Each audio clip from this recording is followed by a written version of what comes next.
As a Dragon Ball fan, the Tenkaichi series were always some of my favorite. Because of the amazing level of destruction you can do, the badass soundtrack, and the insane amount of characters you can choose from for free. You didn't need to buy any character pass or season pass or any bullshit like that. This game really makes you feel like you stepped in the anime like no other Dragon Ball game before. Playing these games as a kid on the PS2 was so fun and like peak gaming, honestly. So you can imagine my pure unadulterated excitement when it was finally announced that after 17 painfully long years that we're finally getting a new entry. When the last game came out, I was 7 years old. Fuck.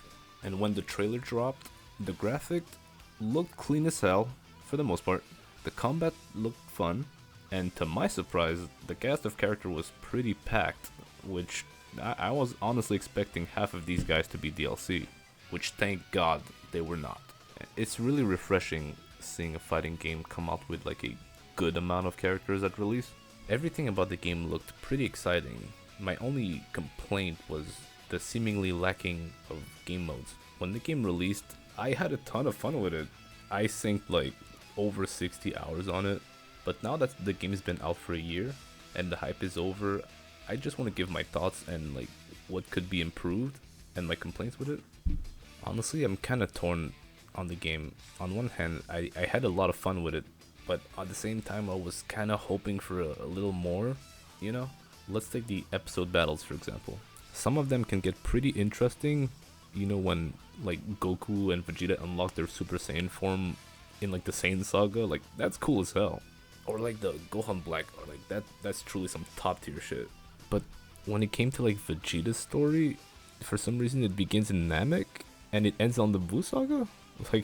Why didn't we have anything like super related? And we don't even get a what if Vegeta won his fight with Goku? Like what? Or Trunks' story mode, like we don't even get to fight Frieza or the android. It just starts off in Dragon Ball Super. Like why? That's just dumb. And the fact that most cutscenes are just like PowerPoints is really freaking lame. I know we've seen the story like a million times, but they could have done better than that. And when we don't get PowerPoints, we get these incredibly goofy looking mocap cutscenes, and I'm just sorry, they look really bad and awkward. I had to play some Dragon Ball Kakarot and watch their cutscene to get like the taste out of my mouth. Another problem I have with this game is the maps. The game came out with 12, which wouldn't be so bad if there weren't so many iconic maps missing. Kami's Lookout is nowhere to be seen, which is the strangest thing ever, considering it's been in every Dragon Ball fighting game. We also got the Kami House missing, Frieza's spaceship, it's a bunch from the OG Dragon Ball, the highway, like where are they, man? Budokai Tenkaichi 3 had 22 maps. That's 10 more than Sparking Zero. Now, it's still a possibility that they add more maps later on, so we'll have to wait on that. Then you have the DLC.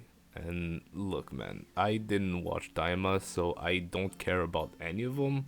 If you like him, that's cool, but like, it's kind of disappointing, especially when you have Super 17 missing, Pikkon, so many characters from the original Dragon Ball.